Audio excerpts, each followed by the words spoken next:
Hi there and hello again. Thanks for coming by and checking out Pete's Snakebite Kit again. Hey, we've been on some museum tours before. You may remember the Henry Ford Museum, the Cobra Experience, and the Shelby American Museum. Let's take a look at another one. Okay, so just south of Seattle is Tacoma, Washington, and there's America's Car Museum. Nice little museum. It's not real little. It looks little from the outside, but let's take a look at this thing. Yeah, the front footprint of this could be kind of deceptive. It's a pretty big museum. You can see how it goes deep into the lot there, but it also goes 5 stories underground. And they've got the right philosophy. So there are just aisles and aisles and rows and whatnot of different genres. Some of these cars are survivors. Some of these cars are restored. Some are super customs. There was a 69 Camaro there. I asked one of the volunteers why it was there, and he said those used to be pretty popular at one point. I took his word for it. Well, like I say, there's different genres, different models, cars from different countries. Not every one of them was my taste, and may not be your taste, but that's what's kind of cool, I think, about a museum like this, is just seeing different stuff in the craftsmanship. For instance, have you ever wondered what it would look like if you had a turbine-powered 32 Ford? Well, there you go. Speaking of different, here's a Tucker. Love them, hate them. The car's unique. That car's ahead of its time. There was a really cool movie made about it. I'll tell you what, if I was a bazillionaire, I would definitely have one of those. It's in my top 10. Would have to have it if I had enough money. So here's a midget dirt track racer. Here's a good example of a survivor, Mercedes Gullwing. Who wouldn't want to have one of those?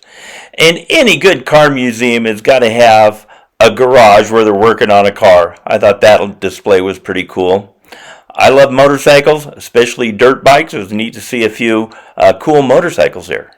Does anybody remember, it might have been 20 years ago, BMW put an ad out that said they had the world's first hardtop convertible. I always wondered if they got a cease and desist letter from Ford Motor Company saying, we had one in 1958. So if you had a lot of money, and you had a Rambler, and you had a crashed Ferrari, and you had somebody with a lot of talent, you could make one of these. This thing was pretty cool. They said this was the oldest car in the museum, was originally owned by Fred and Wilma Flintstone.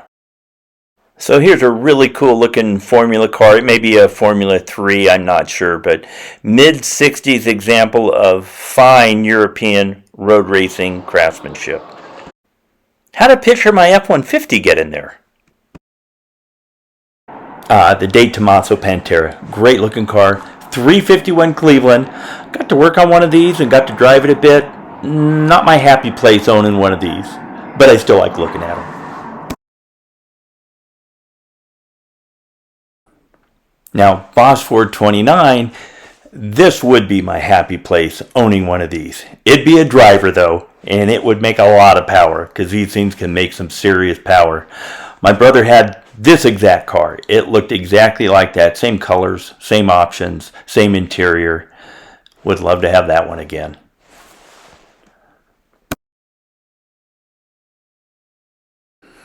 Alright, I think it's a little crazy to have a nice museum like this that only has one car in it. Okay, there's only one Cobra. But if you're only going to have one, why not have a bronze CSX continuation Cobra? And as the sign there says, these were actually made by Kirkham, and then it was assembled by Shelby. Now, Kirkham has made a number of Cobras, or a few of them, in copper, but this is the only bronze one, and this is similar craftsmanship to the 1940 GT40 they did in copper. There is some serious craftsmanship talent in the Kirkham, both Kirkham Engineering and Kirkham Motorsports. Hey, I hope you enjoyed that quick visit to America's Car Museum in Tacoma, Washington. It was a lot of fun to see it. If you're up there in the Seattle area, take a look. You're going to enjoy looking at it. It's like many museums. They've got rotating inventory, so you'll probably see some of the stuff I saw and some new cool stuff. Thanks for coming by and checking out Pete's Snakebite Kit. We'll see you on the next one.